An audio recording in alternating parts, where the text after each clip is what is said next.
All right, meeting call to order. Start with roll call. Where's my list? Susan Bartley. Present. LaRon Coleman. Colleen Crossy. Here. Ann Erickson Galt. Benjamin Greenwald. Here.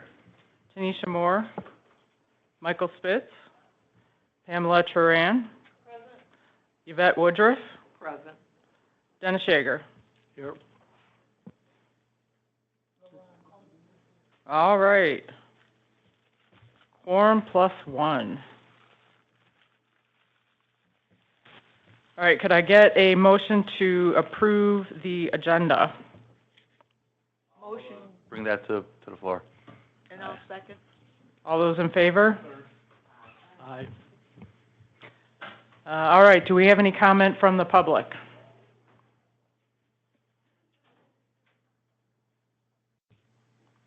All right. Updates from Committee of the Whole from Yvette. The past couple months we've been quite busy. There was the CEO performance evaluation. There were numerous contracts over $100,000 that were up for review. The majority of them were extensions. Some examples would be the physician advisor, that's medical necessities, second opinions, the HIPAA compliance contract, Teledot, which is evidence-based practices and resources, the HVAC system upgrades. We also reviewed the compliance data for Q2, the quality assessment overhaul, zero suicide being adopted throughout the system, stigma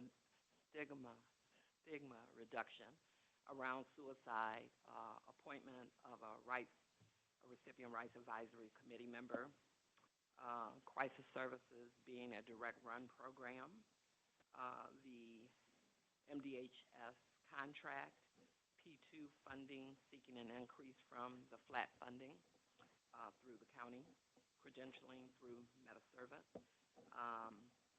the current contract year, legal services extension,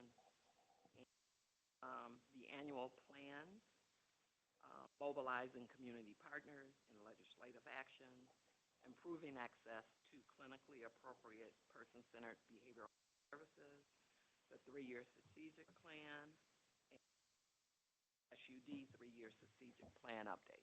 Those are the things that the Committee of the Whole has been working on the past few months. Did anyone have any questions for Yvette? A lot of information there.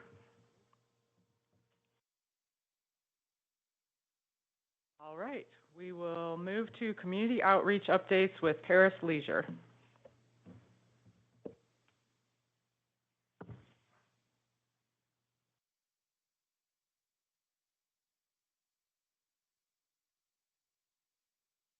Good afternoon.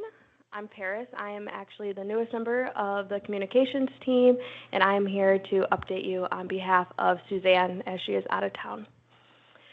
So for the month of October, we have been heavily engaged in events. On October 9th, we had our SUD community workshop on group therapeutic factors. We also hosted a public speaking without fear training here at OCHN. We have many more events still to come this month, which include Dutton Farms High Hopes Gala. To get some community engagement, we are participating in a few trunk or treats happening and also hosting a mental health first aid youth training on the 28th. Looking ahead, we have our Safe Talk training, which is going to be on November 3rd, and our next SUD community workshop on boundaries, codependency, and love addiction, if anyone wants to be a part of that. The press releases that we covered this month, we had a lot happen in September, but we wanted to recognize and honor Sherry Rushman for the Cookie Grant Award. We have also been engaged in substance misuse and youth substance use prevention and recognizing National Disability Employment Awareness. The CISM team also responded to that tragedy in Grand Blanc on 9/28. Next, we have a few photos from some of our involvement in the community, from Walk a Mile, the NAMI Walk, and Recovery Celebration. For the Recovery Celebration, we had roughly 500 people attend, which is amazing. And we had entertainment from Bryce the Third, which was fun, engaging, and got people moving around. We have received positive feedback both internally and from the community on our participation at the Recovery Celebration and our events we've hosted so far. And that is our communications update. Any questions?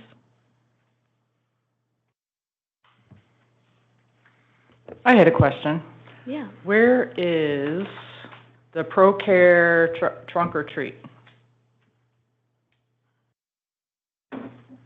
Hi, Kaylee Savati here, also on the communications team. I want to say that one is in Southfield, but I can double check for sure and let you know. Okay, so 2 in Southfield then. I believe so. Anyone else? All right, thank you. Thank you. Legislative updates with Francis Carley. This will be an interesting one, I'm sure.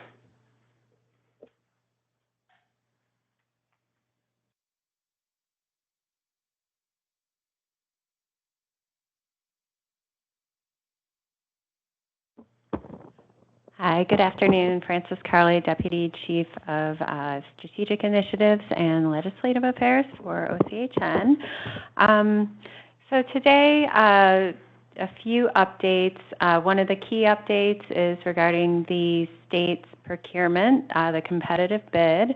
As I'm sure all of you are aware, back in August, the state of Michigan released an RFP to competitively bid the prepaid inpatient health plan system. So OCHN is one of the 10 PIHPs in Michigan. We are also have kind of a dual role as one of the 46 community mental health services programs, CMHSPs. For direct services. So the PIHP is the managed care function and kind of the public insurance oversight local entity. And so as far as the status of that, the bids were due on October 13th. OCHN submitted 2 bids, one as a standalone entity for to continue providing services in Oakland County, but then also within the new metro region, newly defined metro region, so which includes Oakland, Macomb, and Wayne counties.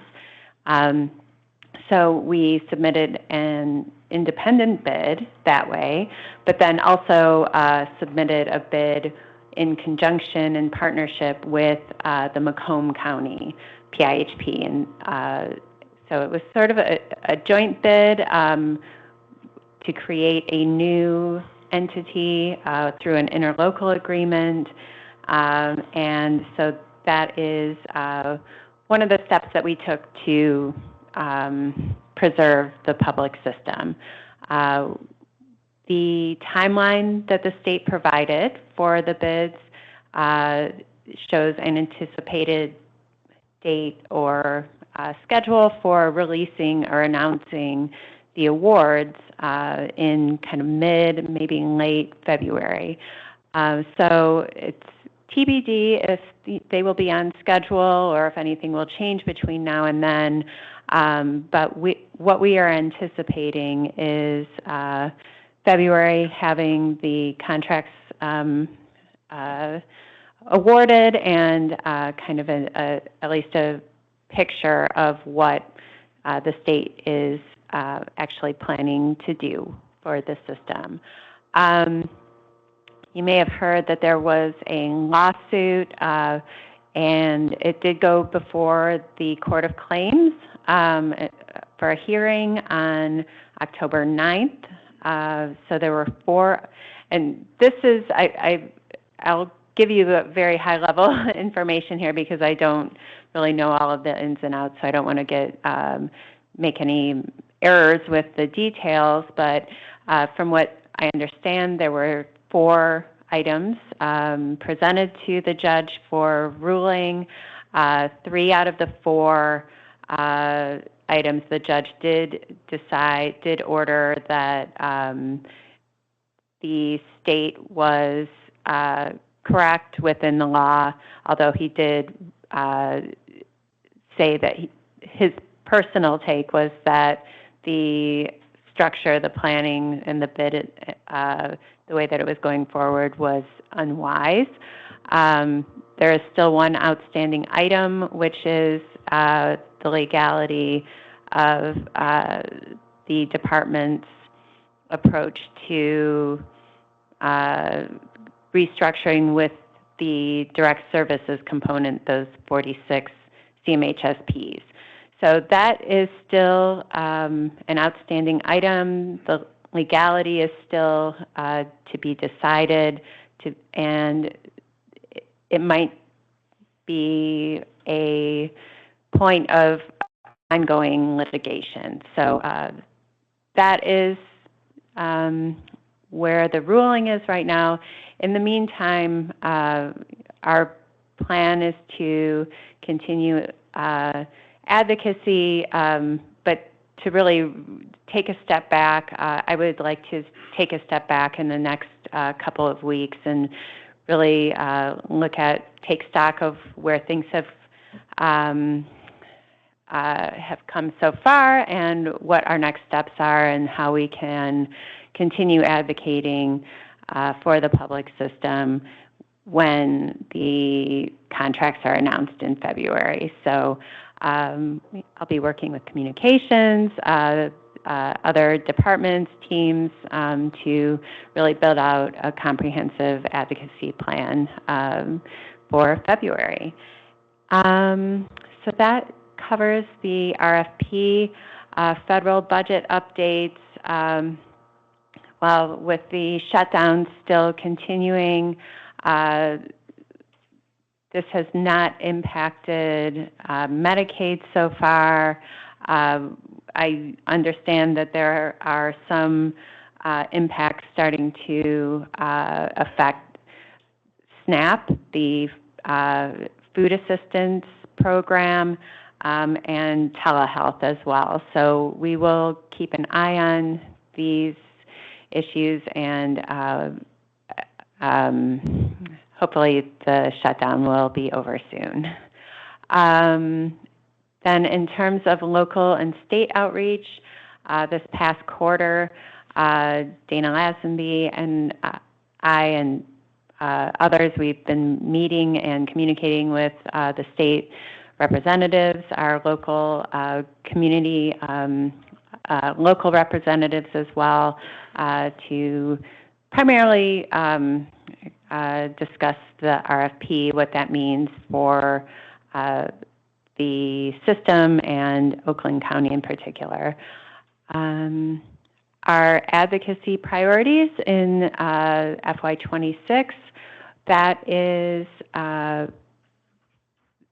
some of those items are under the strategic plan, which I believe there are a few slides, so I won't duplicate some of that information at the moment, but the priorities are really to focus on advocating for the public system and continuing to build out community relationships. So, in terms of the strategic plan, was there anything, were there some additional slides?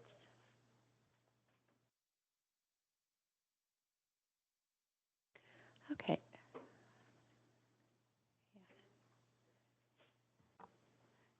I just want to thank you for your fighting for the public system, because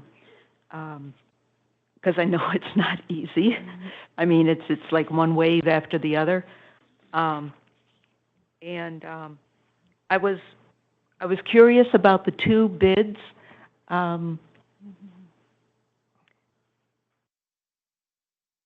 Yeah. One was the standalone. The other one was the joint with Wayne County.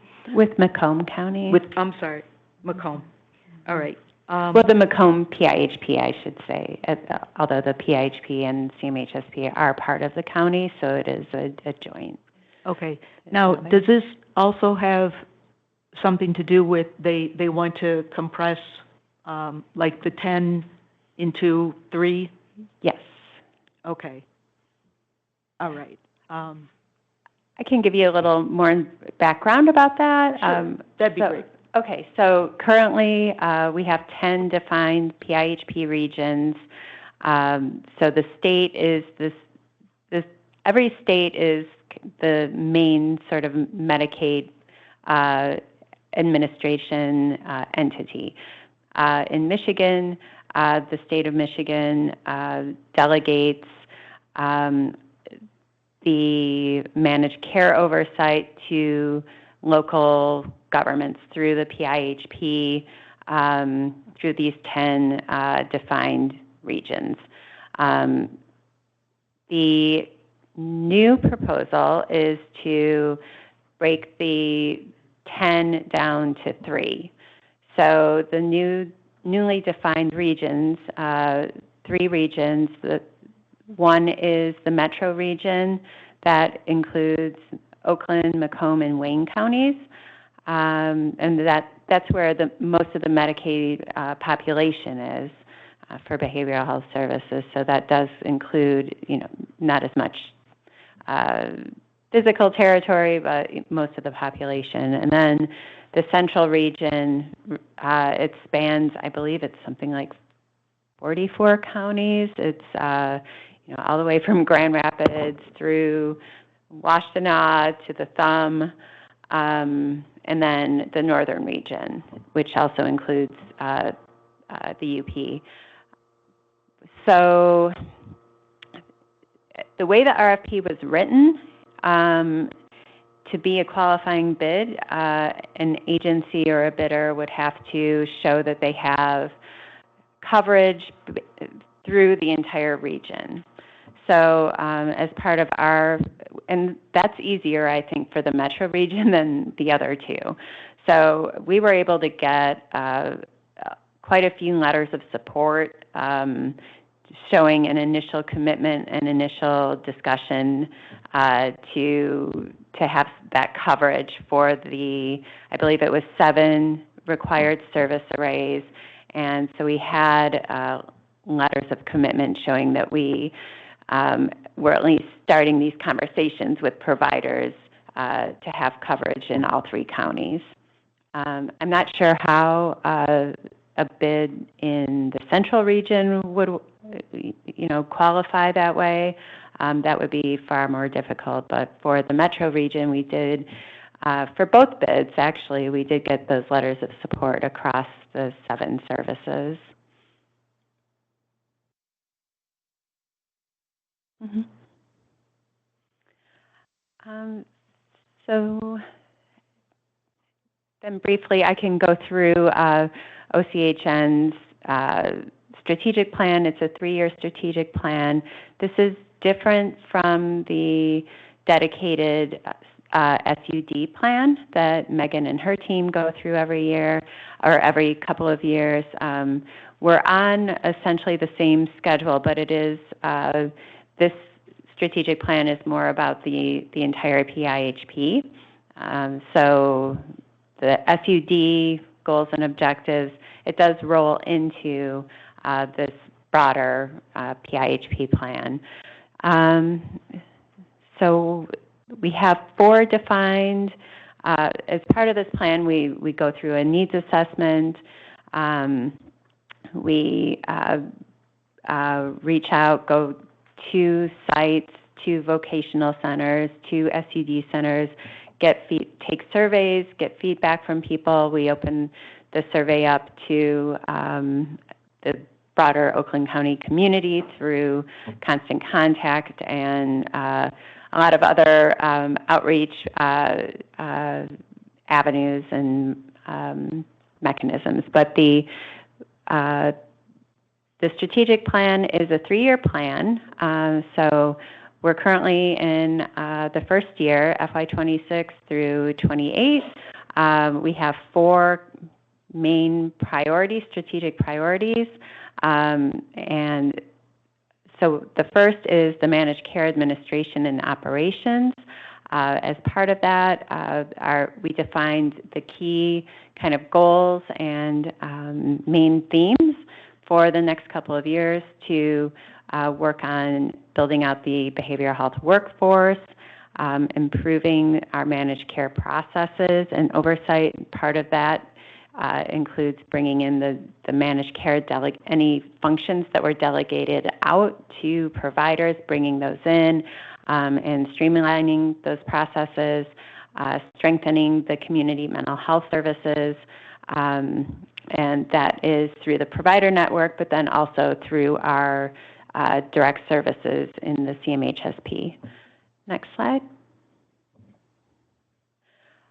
For advocacy partnerships and outreach, this is the second out of the four kind of main pillars.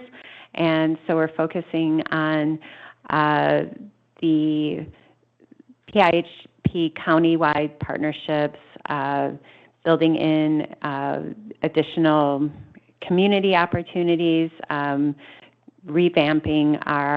revamping our advocacy kind of work group team, and then through the provider meetings quarterly, also working on identifying kind of individual, unique advocacy issues that we can take to the state as a whole. So that is one of our main goals for our quarterly provider meetings this year. Next slide. The comprehensive system of care, the main goals for this priority, really working on the network adequacy and provider capacity, building that out, and then also improving our family-centered planning and care coordination across services for children and youth. Next slide.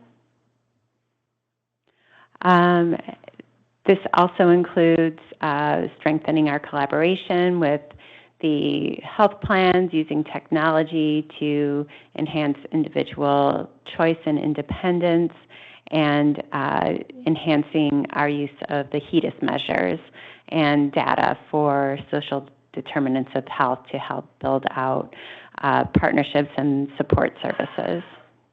Next slide. And then additionally, our crisis continuum of care, this is one of the core responsibilities of the statewide CMHSPs. So OCHN is one of 46 of the CMHSPs, and so we are also the only CMHSP in the state that does not directly provide currently those crisis services, and so we are working on bringing those services in-house and to, first of all, align with what the CMHSP is really designated to do, but then also to align with kind of the changing environment and some of the state's broader objectives with the mental health framework and what we're seeing potentially coming down the pipeline. So that is kind of our core crisis planning and these four strategic priority goals. And we have the strategic plan and our first year annual plan, which breaks down the strategic plan goals into the first year implementation steps. So both of those are online, and I can also work with Megan to provide that information directly to the board, if that would be of interest. Any questions for Frances?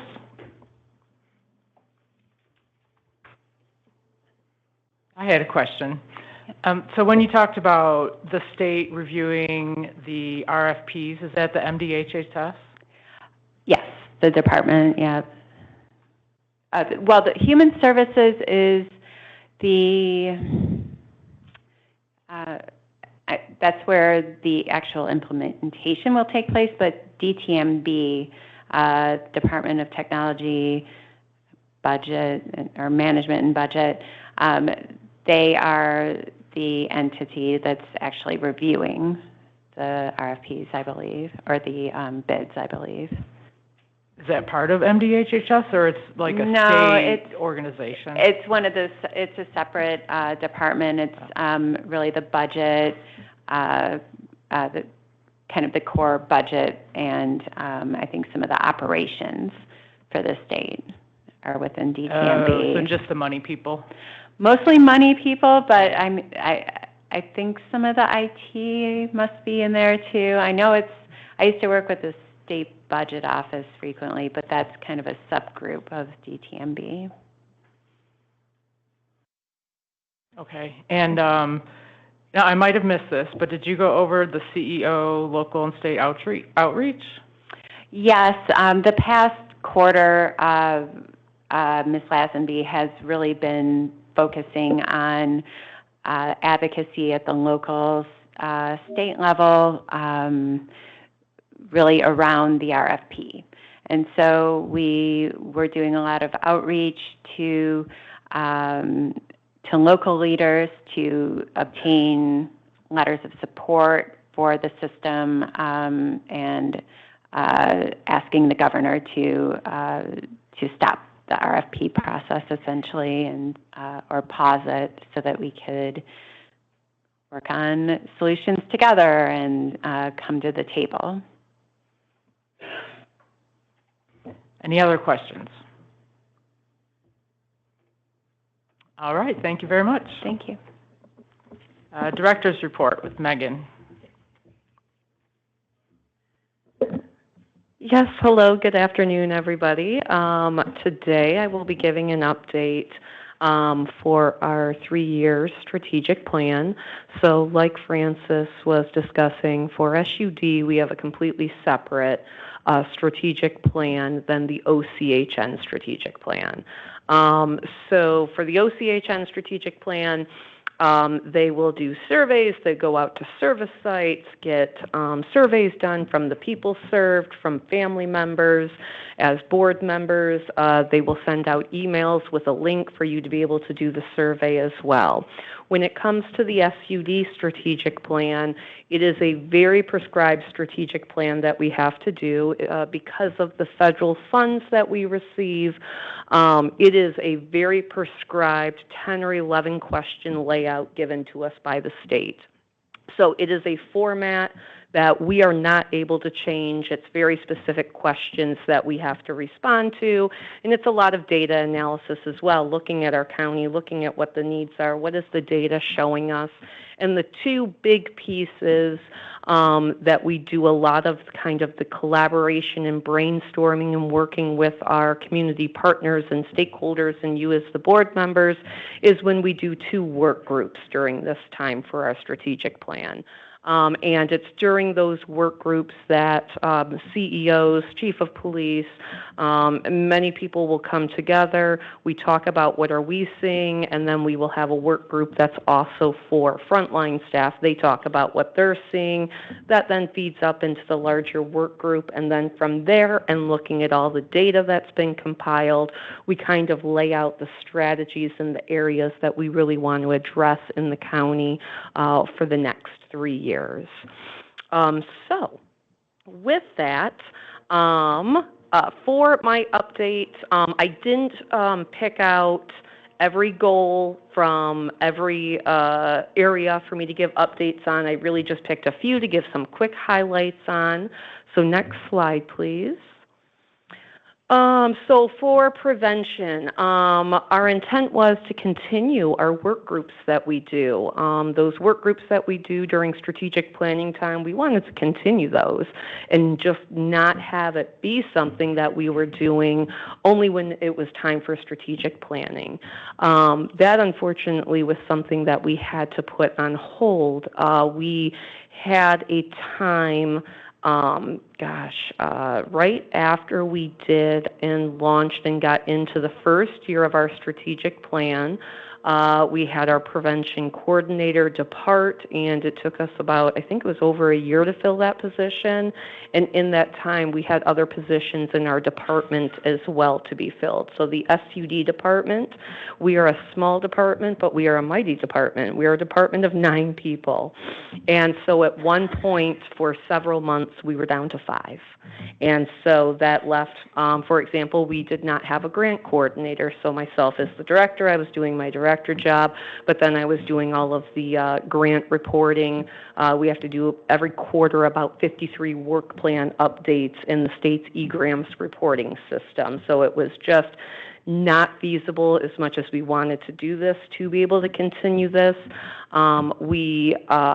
Currently, I'm still not fully staffed in my departments. Even during that time, we have gotten some people hired, but I still am actually down 1 staff. And then currently, with this RFP process outstanding for the PIHP, we're just sitting tight on this right now because if we start it, things could shift dramatically depending on what happens with the PIHP bid. The next item was to expand our overdose education and naloxone distribution.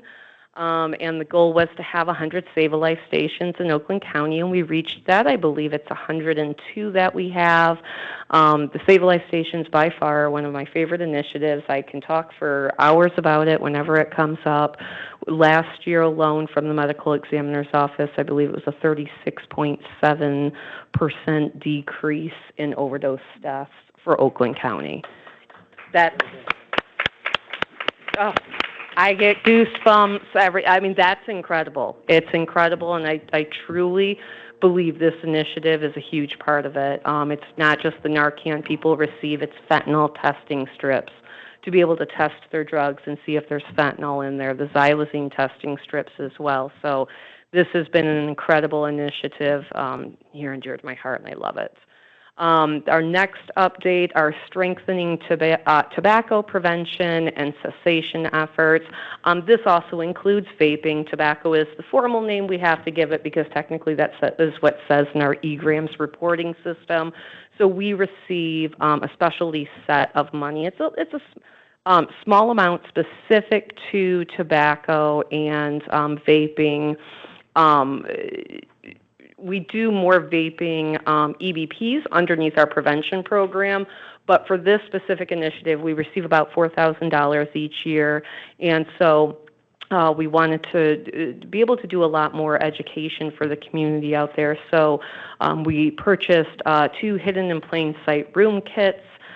We've had those, I think it was 2 or 3 meetings ago. We had some of the items that we brought here. Our coalitions are able to take those kits out into the community, set them up. Parents are able to then see what is it that could be in my child's room that I don't realize that it's, this pop bottle, it's actually can come apart and you can hide, items in there. There was one item in the kit, it's a bracelet, and when you unscrew the bracelet, it actually turns into a bowl. And so things like that. And then also for the kiddos that were going out and our coalitions are working with kids in the community, there's a vape education escape room that they purchased. And so that's really cool. In order to move through the escape room, you have to answer educational questions about vaping in order to eventually then escape the escape room. I actually don't know offhand. Forgive me. Can we do it? I know, right? That's what I said. I was like, I want to do that.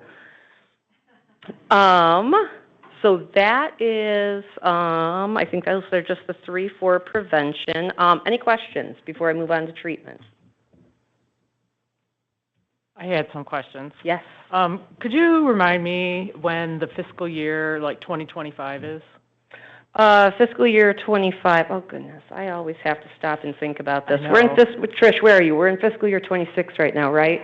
So fiscal year 25 was October 1st of 2024 to September 30th of 2025, and then fiscal year 26 started October 1st of this year. I know. Okay. It always runs a little funky, and I always have to stop and think about it. Every time. And for the tobacco money, is the tobacco money and the vape money given to you separately, or you just get one big bucket? It's given to us separate. I mean, finance might give a better answer of saying it's completely separate. In our e-grams, it comes to us in a very separate manner, so that's how we know exactly how much we have.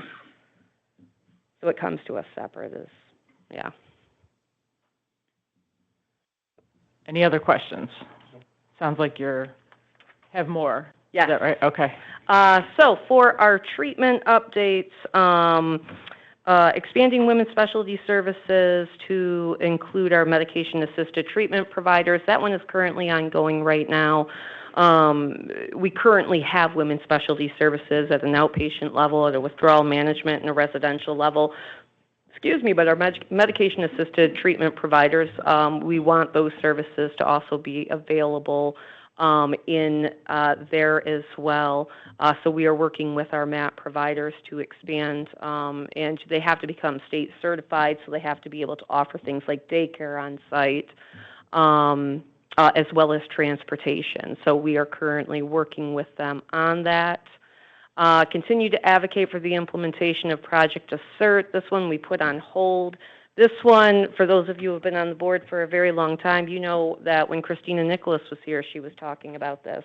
And so we finally came very, very close. We were in negotiations with an area hospital to do this when we started receiving our funding cuts. And so we couldn't, in good faith, move forward when I knew as soon as the cuts started coming, this is not a contractually required service, and we would have to cut this service. And so we unfortunately had to pause this while we wait and see what the funding landscape looks like.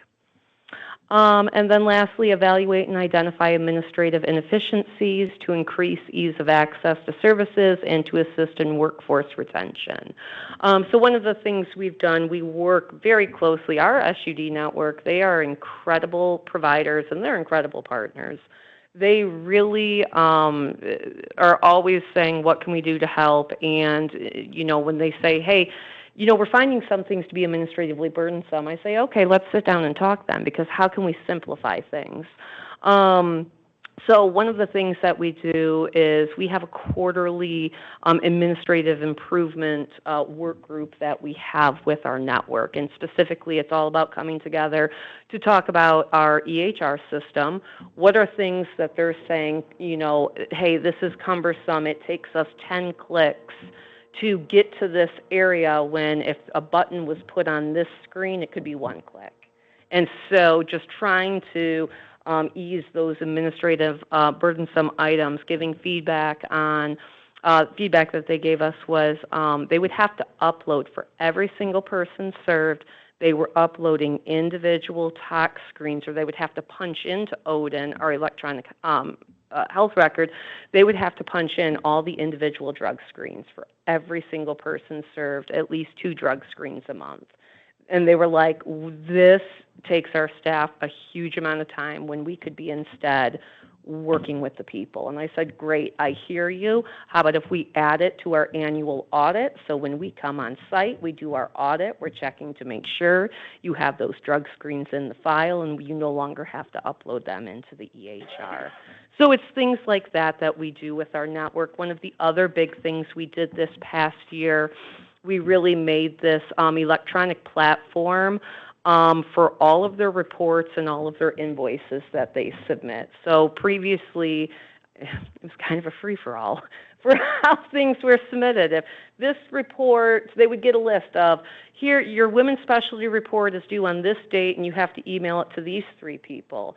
And this state report is due to us on this date, and you email it to these 3 different people. And then, oh, your SOAR invoice for the month, it gets emailed to this person. It's like, as a provider, and I spent many years as working at a provider, I'm going, my head's spinning. I can't keep up on who things are supposed to go to. So we really made things really easy, made one sheet for them. We used the Smart Sheet. It's an electronic form that they do everything on in one space. They don't have to remember who they're supposed to email on the back end.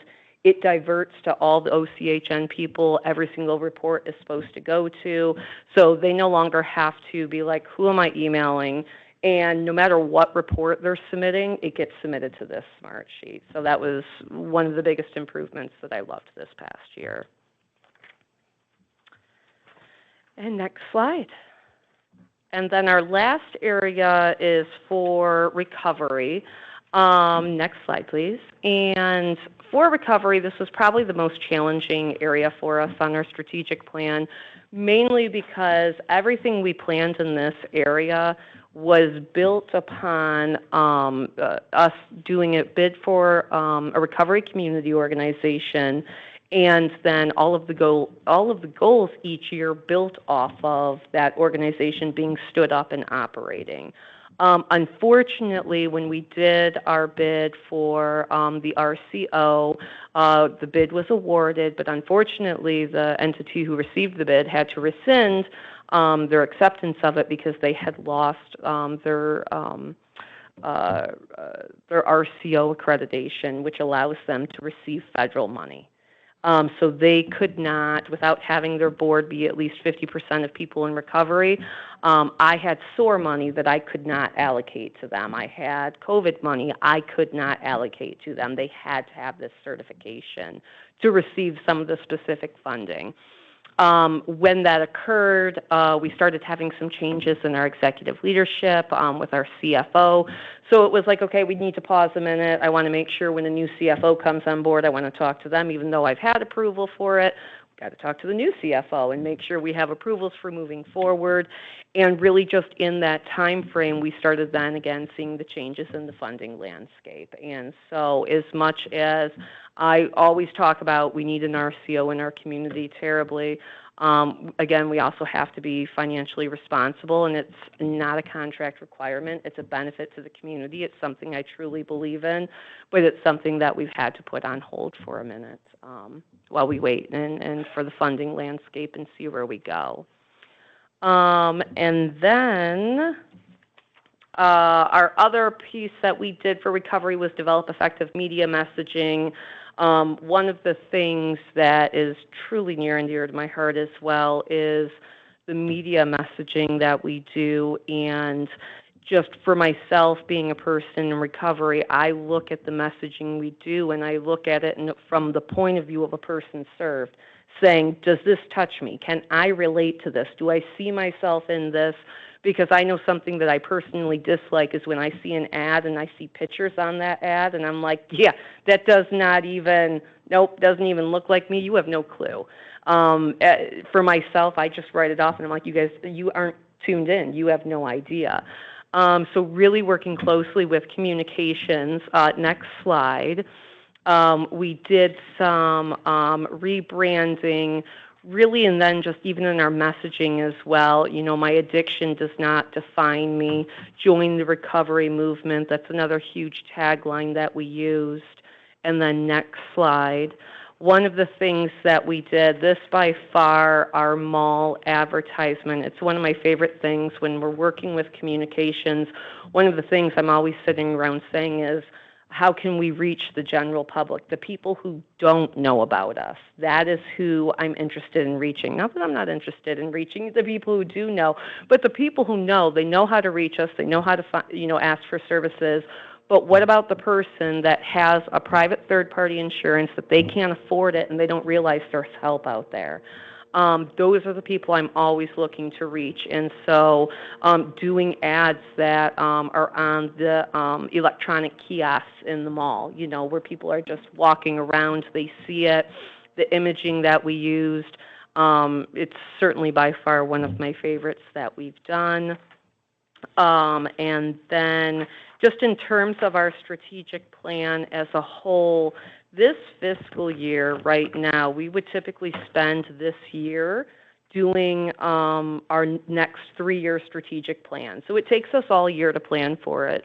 When we submit it to MDHHS, with all of the attachments, it ends up being an 80-plus page document for our strategic plan that we submit. So typically, we start in the summer. We're putting in RFP requests. We bring in a consulting firm to help us with the data gathering and analyzing. However, with the RFP that is out by the state right now, they said for SUD, we are not doing our SUD strategic plan this year, and that is paused and on hold until a new PIHP comes in, or we retain, or whatever that looks like. Questions? I do have a couple questions. Yes. Going back to women's specialty services, what percentage now of the medication-assisted treatment is women? I would have to look at our data, but I can say just in general for our treatment services, if I have 1,000 people in treatment right now, generally it's about a 70-30 split, 70% men, 30% women. Okay. So I can guess that probably we'd see that same trend in our medication-assisted Gotcha. treatment. And I will say, just because it's called women's specialty, it's actually for any parent who is a parent, any person who's a caregiver. The women's specialty name, that is a state name that sits on it. We would love to change it, but we can't unless they change it. And for women who are pregnant, is there a specific provider that deals with women who are pregnant? If they're going for withdrawal management and residential, yes, then it is Sacred Heart that they go to. For outpatients, our standard outpatient, we have Oakland Family Services. They have their PRISM program, especially if there's any CPS involvement as well. So it's really about helping the person to maintain and keep the kids in the home and things like that. So yes, OFS does our standard outpatient. Okay. Because oftentimes I know they would use, say, Hutzel, because they were accustomed to dealing with high-risk pregnant patients. Most of them would be referred there for delivery and those types of things. Yep. Okay. Thank you. You're welcome. Other questions? So if a man is, for example, say a man is a widower and takes care of the kids, would he be able to do the women's specialty services? Okay. Yes, he can. And the same being if for parents who are the primary caregiver of their children, if they need to go to treatment, men or women, they can go to Sacred Heart and take their kids with them as well. So again, we've talked to the name about women's specialty. They're like, that's just what we've always called it. And for them to, I think, go through and change it, it's like a massively, actually huge change because, of course, we're like, that's not really, culturally appropriate. It's called women's specialty when it's for everyone. They're like, we know. Anyone else? One more. Are board members allowed to help with marketing? Mighty fine question. Are board members allowed to help with marketing?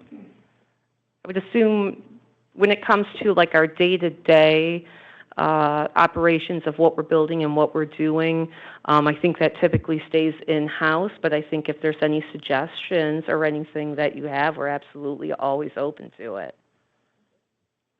What did you have in mind? My first thought is make me a hoodie. I'll wear it all the time. We do have some fantastic swag, I must say. Part of, for the recovery celebration, every year we always purchase many items. We purchase it with grant funds, so we used our ARPA funds. We had some beanie hats with pom-poms.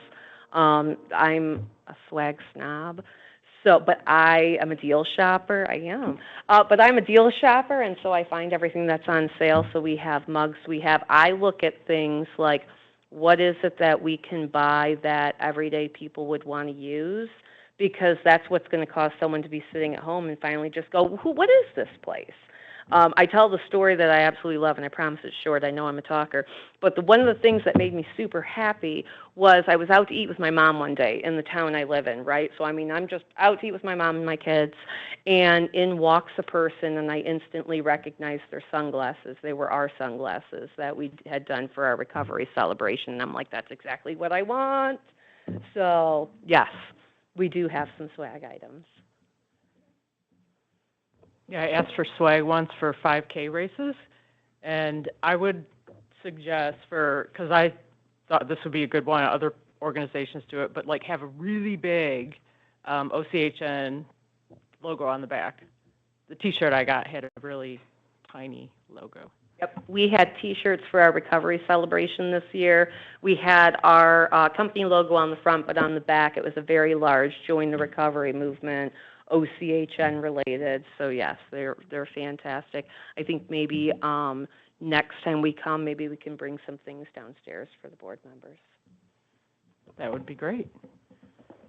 All right, and I had something to offer for the media department. You might already know this, but I'm writing a book and I have a Facebook page for it, and I have discovered that if you post a video, Facebook puts it out for free. So you don't have to pay money for ads. So that's something that OCHN might want to consider, because I've had people follow my page just from a reel. And Facebook wants, people to mix it and do different things. Anyway, just an idea if you want some free advertising there, post a video.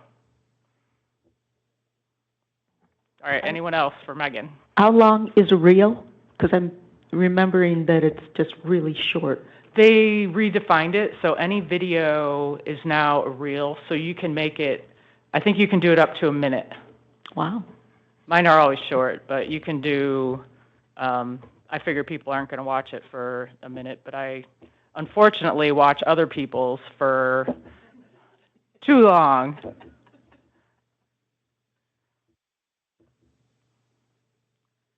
All right, let's move to treatment updates with Sherry. Did I skip prevention? I did skip prevention. Prevention with Hillary, sorry.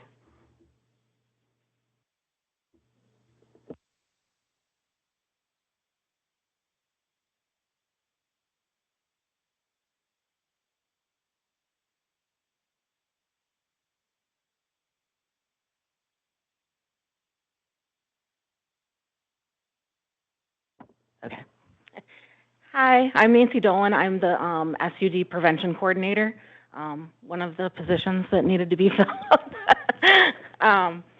And I just have a couple of updates for prevention. Let me find it here. So we have 12 prevention providers. For fiscal year 25, we've had 12 of them. All 12 of them have gotten 100% scores on their program site review and just their program review. So they're doing pretty good. Basically for that, they have to follow an exact curriculum for an evidence-based prevention strategy, and they're all doing really, really well at it. Got just some highlights here.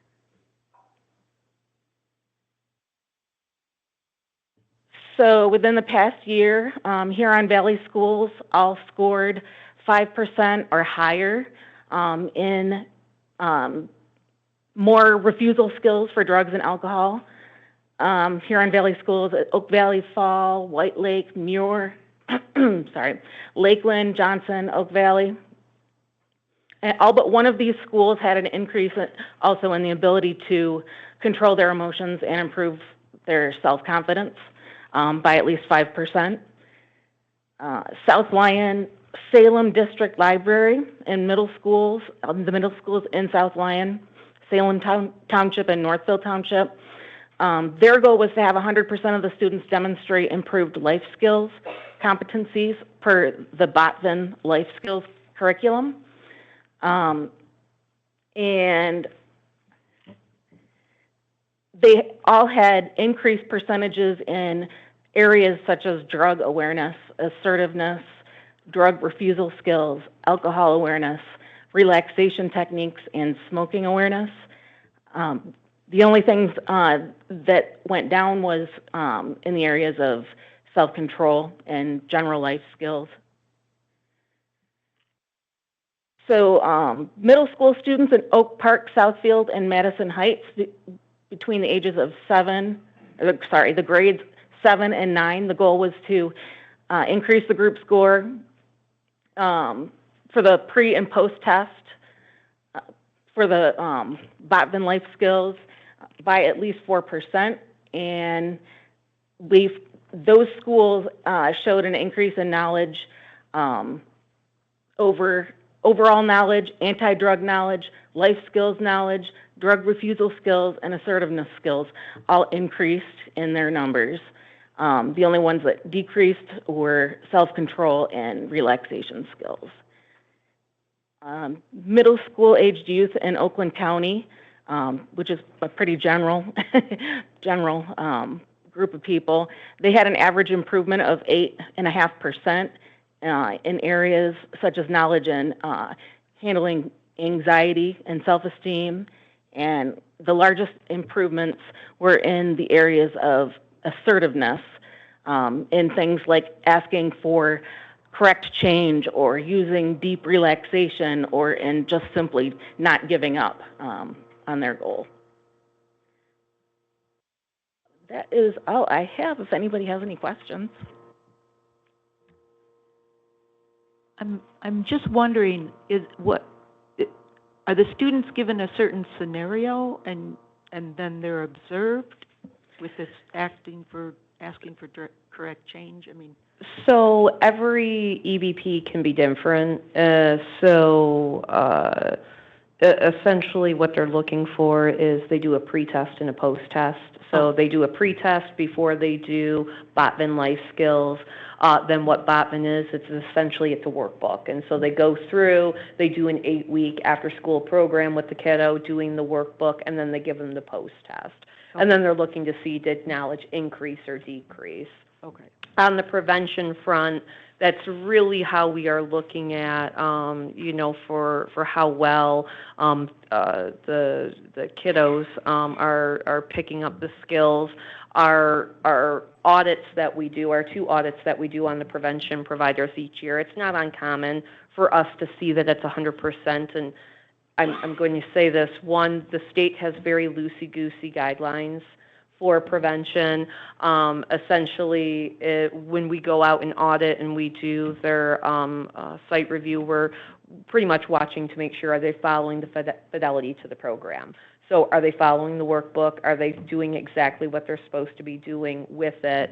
Because if you veer from it, then that changes the fidelity. And then the other audit that we do is looking at their records and their background. Did they do their communicable disease training?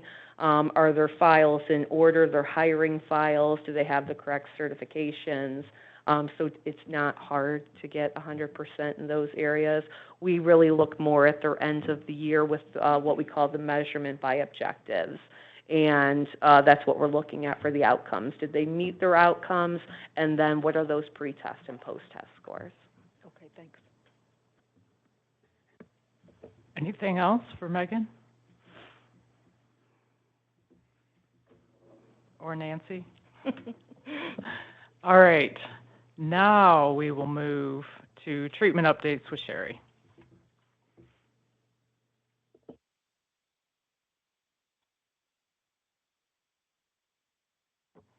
Good afternoon, everyone. In your packet, you have the treatment audit summary for fiscal year 25. So I'm going to just review a few highlights. On this grid, you have every treatment provider, their areas of strength, their areas of improvements, provider highlights, in addition to survey responses and interview responses, because when Anna and I conduct our audits, we do interview individuals served. So the grid is a comprehensive overview of our provider network. Some provider highlights that I would like to review is that Easter Seals Morgue provides services for older adults. Catholic Charities received a grant to provide services to the Latino population. And providers have protocols and practices related to suicide prevention and safety planning. So we were really excited to see that piece. Some of the positive findings in terms of our trends, our providers are providing trauma-informed care, care coordination with medical professionals and community partners is evident. And the hours of services in terms of the hours of operation for our provider network is accommodating to individuals served. Some areas of improvement that we noticed was timely submission of our critical incident reports and updating financial and residency status of individuals served in the EHR. But overall, as Megan stated, we have a great provider network, really good partners who are competent in delivering best practices related to SUD and co-occurring services. Any questions?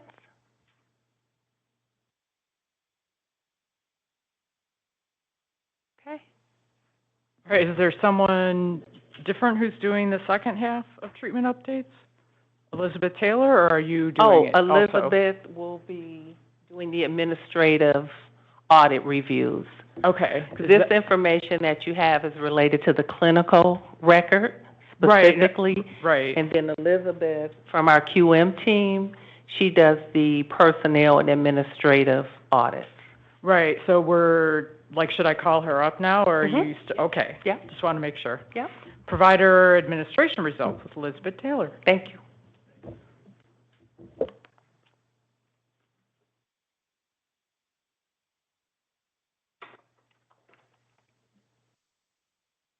Hi, I'm Liz. I am a quality analyst from the Quality Management Department here at OCHN. So like Sherry mentioned, I do the audits, the administrative and credentialing policy audits for our SUD providers.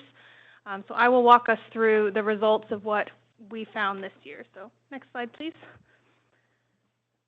So for the administrative audit, what this is, so I just review different policies and procedures that we require to be maintained by our providers. And these have to reflect certain standards set by OCHN and ultimately like MDHHS and Medicaid. So overall, our providers did very well. There was an average of 97%, which is great. We were actually up 1% from last year. So we are doing really well. Some areas that we did good in was, so we have things that we have to require them. So they have to have certain postings, so they have to have their accreditation posted up in view of persons served, so that when they walk into the location, they can see that. They have to have certain other things that are required to be posted, so that is never an issue. They have to send us a picture. They have to send me a picture that shows me that they have those available for persons served.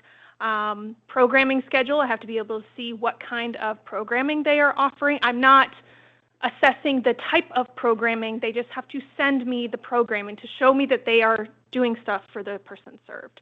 And then recipient rights, things like that. Those are very important things, and they're great. They're also doing very well. As you can see with the chart, that's our average. All of our 12 SUD providers are doing really well on this. Next slide, please. So there are some areas for improvement. Now, these aren't to say that our providers are not doing excellent across the board, but there are some things that tend to be missing, but it's nothing too terrible. So a couple of things, for instance, is just making sure that the limited English proficiency, that the standards that are required for that section are made clear, that the policy that we require, they have to be able to have it written out to where when when they explain it to person served, that it makes sense. So these aren't documents they're giving to person served, but they have to explain it in a way that when they tell me they explain what LEP is to person served, it has to make sense to me, and there's certain standards that we have to have. So for instance, like, and this isn't just LEP related, but for instance, like there has to be a process in place to where if a person does not show up or is late for an appointment, they have to call or notify our access department to let them know that this person did not show up. So that has to be a policy or a standard that's written into their policy, and it tells us that they're going to notify us. So those are some areas that some of the providers maybe were missing, or it wasn't clear, things like that. So these are just standards that they have to have, and you can read what those other deficiencies are. But you can see, like, most of the time it's only 2 providers that were missing it. 3 was the maximum. Next slide. So the credentialing policy audit, so we require our providers to credential their staff members. So they have to have a credentialing policy in place to tell that are, of course, again, has certain standards and policies that are required by OCHN, but ultimately has to meet these standards that are required by NCQA and HSAG. So there's a couple of discrepancies that we were missing. So sometimes the providers were missing like a date on the policy. So this is not uncommon. You have to have a date on it that shows that it's reviewed, even if the policy is not changed. That's okay, but you have to show that it's at least being reviewed each year. Or some of the things, like there's certain statements that the staff member has to attest to, like they haven't lost their license due to a history of X, Y, and Z. So sometimes those things are missing.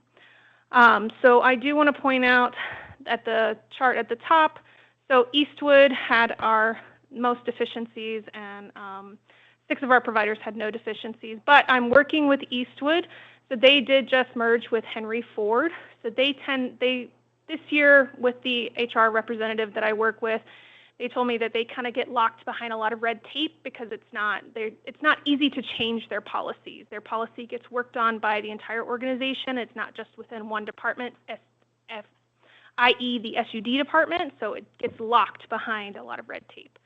So I've been working with them this year to try to submit an addendum document that would address some of these deficiencies. So my hope is that next year they will be a 0. They won't have any deficiencies. So they are working, the HR representative is bringing up to their board to try to get this additional document in.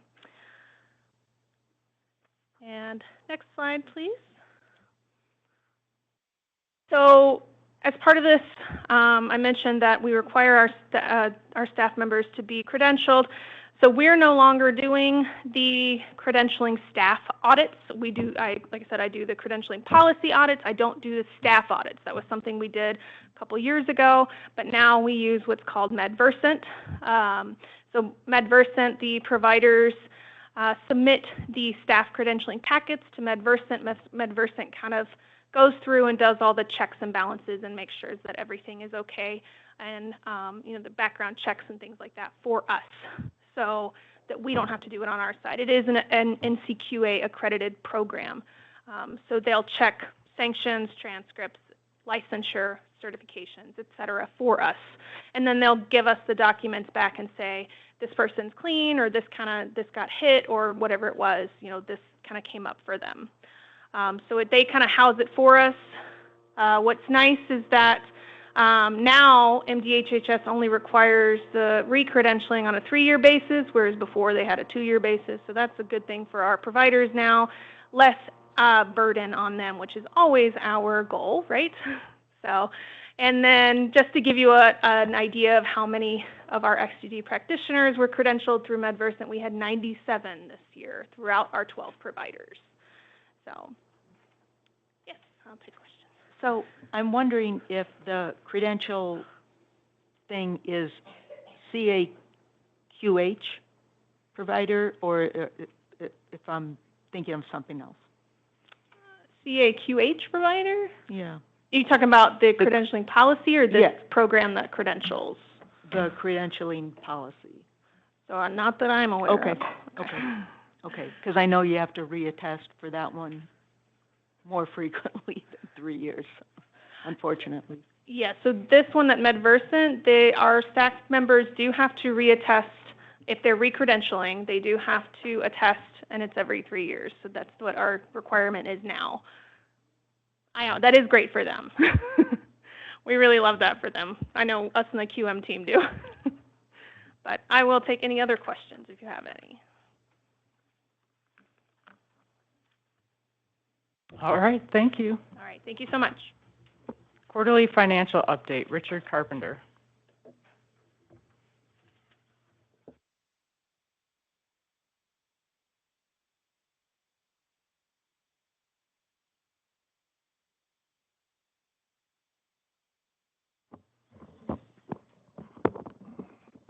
Good afternoon. So next we have the quarterly financial update. I want to highlight a couple of things that are on the slides. So one of the things that you'll notice is we are representing quarter 3 for SUD. Richard, I'm so sorry to interrupt. Can you introduce yourself to the board? Sure, absolutely. Richard Carpenter. I'm the current Chief Financial Officer for Oakland Community Health Network. I've been on, I think, officially since May, and so I'm here to present the financial reports. Thank you. As you'll notice, we are presenting quarter 3 again. There are some updates to the information from those that were presented back in July, just a couple of reasons why that is. Number one, in July when we present, it's very much estimated for the third quarter because we're in the process of closing the third quarter, and just as we are now in the process of closing the fourth quarter. So that's part number one. So we've updated to the extent possible on the expense side for actual expenses for the first 3 quarters. The other thing that we're looking at is we are in a time of transition right now, so something that we've talked to Megan about as well. We did implement a new general ledger chart of accounts effective 10/1 of 2026, and we are going to implement that retroactive to fiscal year 2025. So as we do our final reporting for fiscal year 25, that new chart of accounts will be in process. What does that mean for this board specifically? And what I'm really excited about is the SUD will have its own fund. So no longer will SUD be split between a grants fund and an operating fund, but SUD will have its own funding, which means we'll be able to present both a balance sheet and an income statement that is specific to SUD, Medicaid, Healthy Michigan, block grant. So excited about that, but what does that mean right now? We are in the process of that transition. So like I said, we went live on 10/1 of 2025. We're in the process of moving all of the history from fiscal year 25 from the old chart of accounts to the new chart of accounts. We expect to have that done by the end of this month. It's not holding up any transactions, but we will be moving that history. That allows us to get our grant reports done by the 10/30 deadline. So we are planning on having that done by next week's deadline. So on a going forward basis, we will be presenting the fourth quarter, which would be coming in January, but it will be in that new format where we will have balance sheet, income statement, and we'll be able to very specifically show budget to actual projections in those categories. So very excited about that. So that being said, quarter 3 highlights. One thing I'd like to highlight on the first page or the first slide here has to do with the PA2 and specifically related to the PA2 fiscal year 2026 budget. So while the projection has not changed, and part of the reason the projection has not changed is we are still waiting for the July disbursement and the October disbursement. So we have not received a PA2 disbursement since April. So we don't know exactly what those disbursements are going to look like. What we do know now that we did not know in July is how much the state is estimating our PA2 will be for 2026. So the state of Michigan did come out with the Convention Facility Fund projection of just over 12, almost 13 million. And if we get our 40% of that, as we should, that would give us an estimated budget of about $5,151,000. So a little bit less than what we were projecting originally. So just so this board is aware. As we get through the end of first quarter fiscal year 2026, we will be bringing a budget amendment forward. And so that'll be coming in front of this Oversight Policy Board as well as the PIHP Board to consider that. So currently, again, the budget is at the 5.5 million, and we will be reducing that to align with the state's projections of PA2.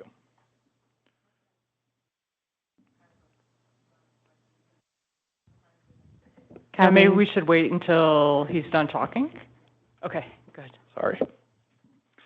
I would say that's my one highlight for that first slide. So I'm happy to either try to take comments or questions related to the first slide as best I can at this point in time. Okay. So what I was looking at is, all right, so Healthy Michigan Plan, fiscal year 22, 23, pretty much the same, but then 24, 25, like cut in half.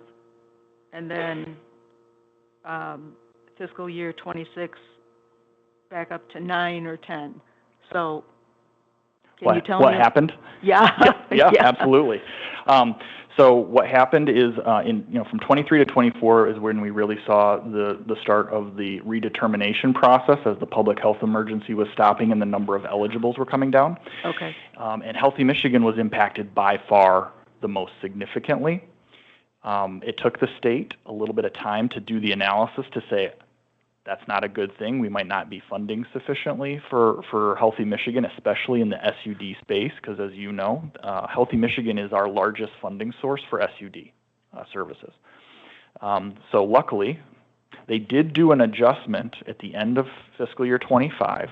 We didn't see the money until August and September. So in the next quarter, we'll update the FY25 projections to go up as well, but they did increase the rates for Healthy Michigan. And so part of that because the number of eligibles were so much lower than we anticipated. We knew that they were going to do that for fiscal year 26 as well, so that's why we estimated the increase in fiscal year 26, but we didn't know what the FY25 impact would be. So hopefully that answers that question. It has to do with that redetermination and the rate adjustments. Okay, thank you. Absolutely. Any other questions on page 1?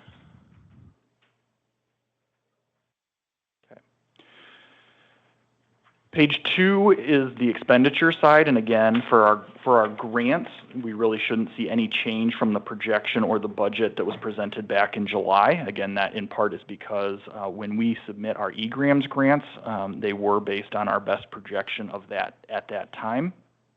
So when I come back in January for the fourth quarter, we will be able to update that with actual. So we'll have actual with year-end audit under our belt and completed. So at this time, not anticipating a big change from what we have to the year-end final, but those final accruals do impact that. On page 3 then, I think the big thing that I did want to point out is this is now our revenue, budgeted revenue over our expenses, right? So we are showing that the 25 projected deficit has moved a little bit, and we do think that will come down a little bit. And again, I'm going to point to that Healthy Michigan plan. So while we're showing about $1 million deficit in the Healthy Michigan plan, we do expect that some of that rate adjustment that we got in August and September will actually, that's revenue but not additional expenses. So that deficit will come down. I'm so excited about that. And then the other thing I'll point out again related to slide 1, because in that FY26 budget column for PA2, right, we had budgeted the use of some PA2 fund balance, about 1.4 million, just under 1.4 million. Because our updated revenue projection will be coming down about 300,000 to 400,000, that deficit will probably climb 300,000 to 400,000. So just wanted the Oversight Policy Board to be aware that we do expect that to change by that amount between now and the next quarter.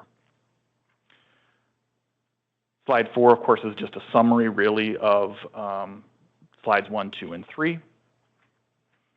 And then slide 5 having to do with our estimated PA2 balances. And so again, the couple of caveats that I'll give you is for FY25 projected, that projected revenue amount still does not have an actual July or October distribution because the Department of Treasury has not provided those, so that's still an estimated number. And we still have some accruals on the expense side that might come through. So that $13.7 million balance is subject to change for final audit results.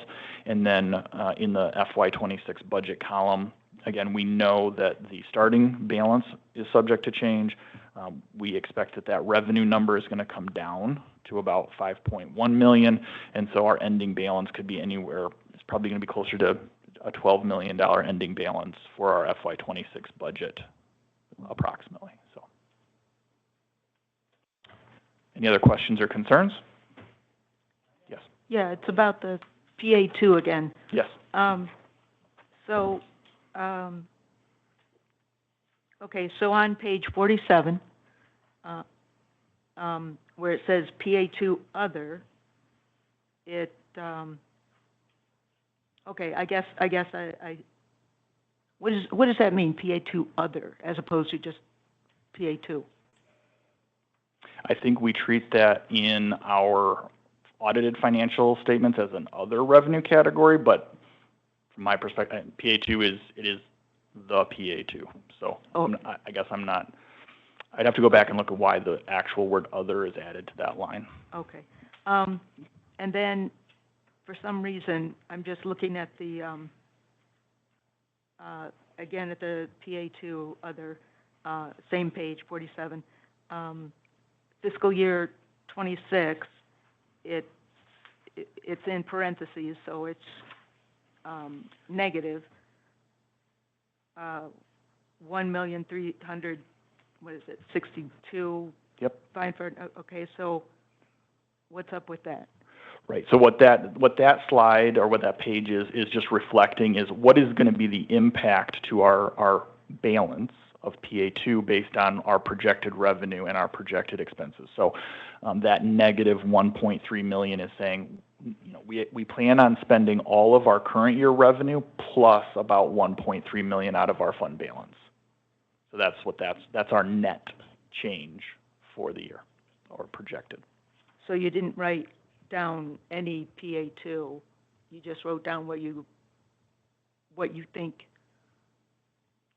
I guess I'm still not clear. Sure. So if we go back 2 pages to the slide that is the budget projection revenue, right?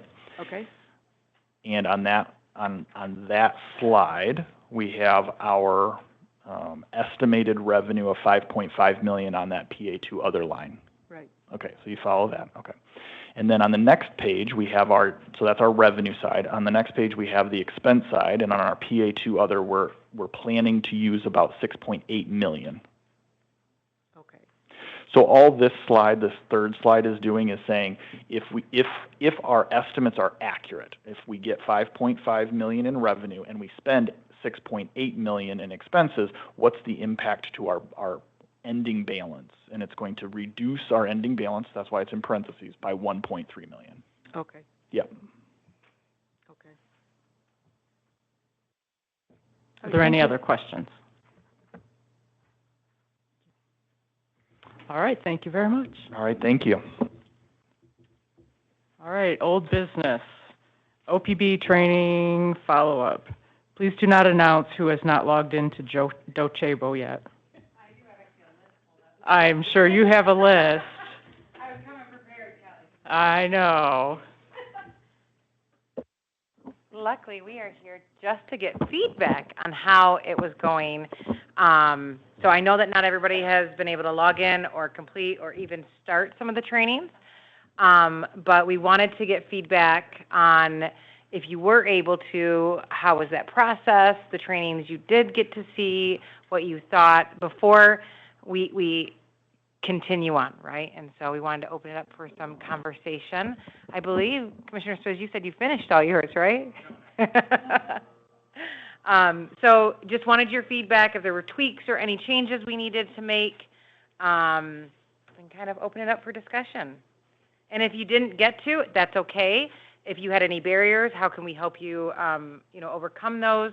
I did have one reach out to me that there were some pop-ups, and we fixed that already. So, turn it over to. Yes. So I did log in. I did begin it.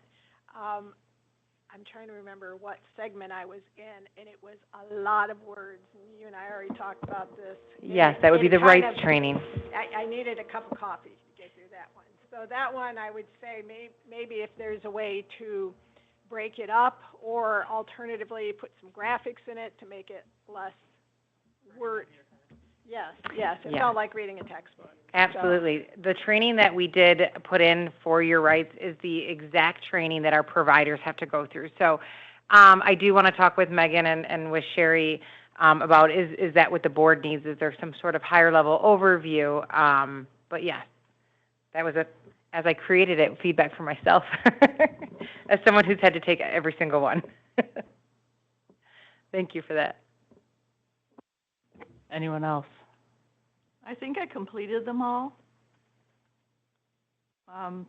Only one gave a certificate, so that's why I'm like, and the last two did say you were complete because it just asked for one question and it was a green go. You absolutely did complete them all.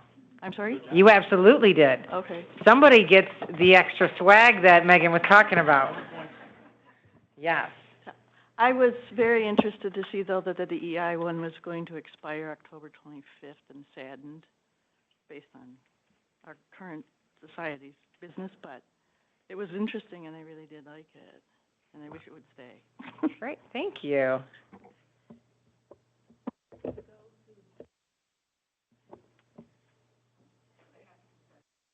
Is your microphone on? Yeah. I'm eager to do it. Well, I love that. Yes. We did give out a handout last time that was specific and had each of your login, and we can make sure that we can email that out again. Okay. That would give step-by-step instructions on the website to go access. It's all web-based for that, and then what your username is, email, and then password. So Wonderful. we'll make sure we get that out. So. Great. And I believe Kara sent the link too, right? Yeah. Twice. There. Anybody else? Yeah. All right. All right. Well, I Thank you. appreciate that feedback. If, as you are taking it, you have other feedback that you want to provide, if you want to send it to Kelly and Megan, and they'll get it to myself and the training team to make those updates, and then we'll check back in January to see how everyone is going. I will say, once you have taken it, it will now start to alert you when it needs to be due again, which I believe is every 2 years. I'm going to double check that, based on what your bylaws are for your term, right? So it will send you an email, and it sends you, I believe, a 90, 60, 30, and 7-day reminder for training. So, wow. All right. Thank you. Thank you. All right, we have one vacant board position. So if you know anyone out in the community that you think might be a good fit, someone in recovery, in religious services, offering peer support, please let them know and apply on OCHN's website.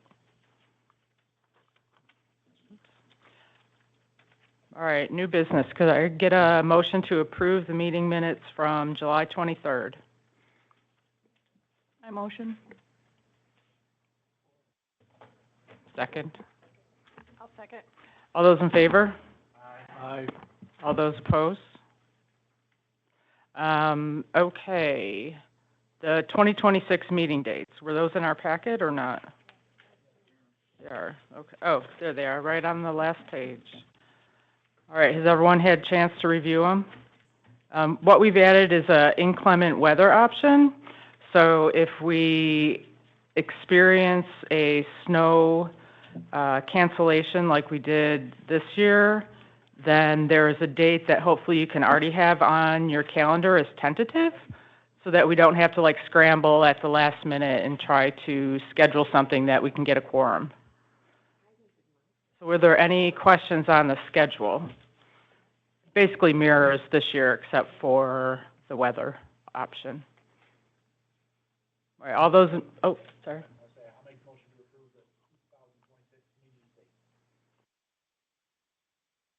All those in favor? Aye. Opposed? All right, motion passes. Were there any announcements from the Oversight Policy Board members?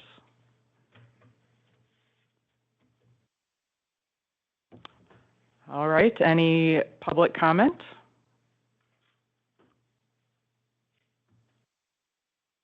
All right, could I get a motion to adjourn? Second. All those in favor? Aye. All right, meeting over. Another 2 in a row that we ended early.